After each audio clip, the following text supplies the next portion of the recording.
It's not even that you created a brand, but it's how many people are connecting to your brand.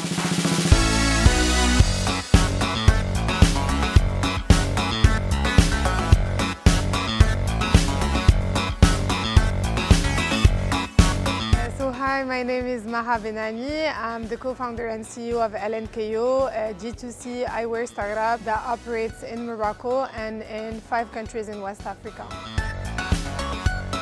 I always knew I wanted to be an entrepreneur. Since my whole family is in it, my grandmother was an entrepreneur, everyone around me was an entrepreneur. I think I'm a risk taker, so if it works amazingly. If it doesn't, well, you have that experience at least.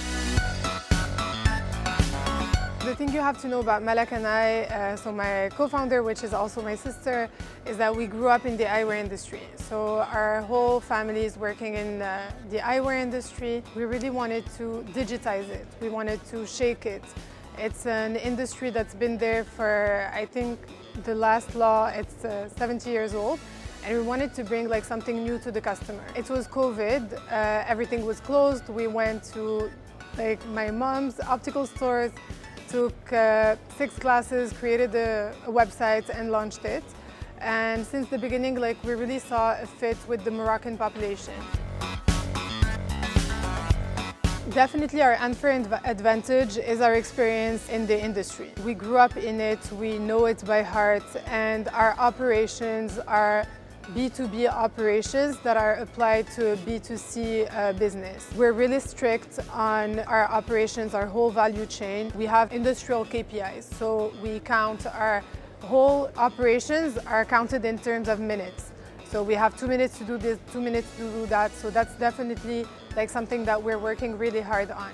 The second thing, so LNKO, I would say it's the mix of operational excellency and superpower marketing, where we really created a brand, meaning that we have a corner in an optical store with very high fashion brands, and when customers come in, they say, I want LNKO. We also have that sensible price point where we're not very cheap and we're not that expensive, so it's un coup de cœur for our customers.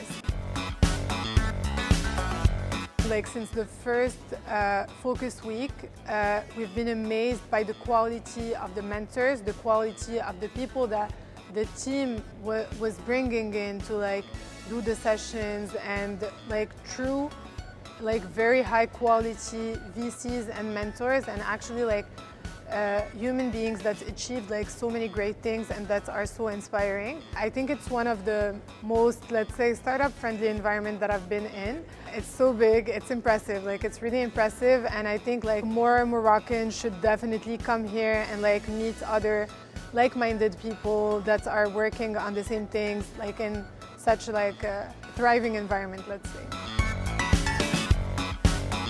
I think when you're in a subject like fashion and you want to define yourself as a startup, your numbers are everything. It's not even that you created a brand, but it's how many people are connecting to your brand and how are you executing on it. So you can create a brand, you can have all the creative ideas that you want and all the fashion sense that you want, but there's definitely a business side that needs to be approached as well. It's truly amazing when you have to connect with your creative self and at the same time as your analytical self, and being very pragmatic about the way you want to execute it. So definitely there's a fashion side to our business, but there's also a really important business, and where our vision is to bring it to being the leader in Africa in eyewear. So we don't want to be just another brand. We really want to be a leader in what we do. And I think when you're launching a fashion startup, as you said, it's really important to have that vision of scale, where you want to go, how you're going to do it, and really see other comparables in other markets.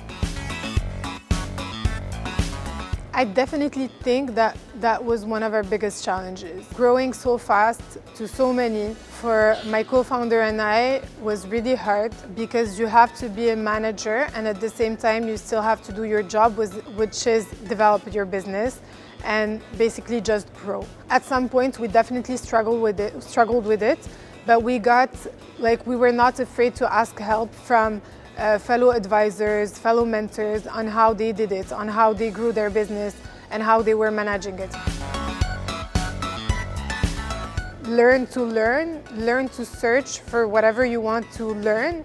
And if you have that, as an entrepreneur, you have to have a very rapid ramp-up time, and you have to know whatever you're searching for. And the 20-80, tell me what's the 20% of this information that I need to know to cover 80% of it.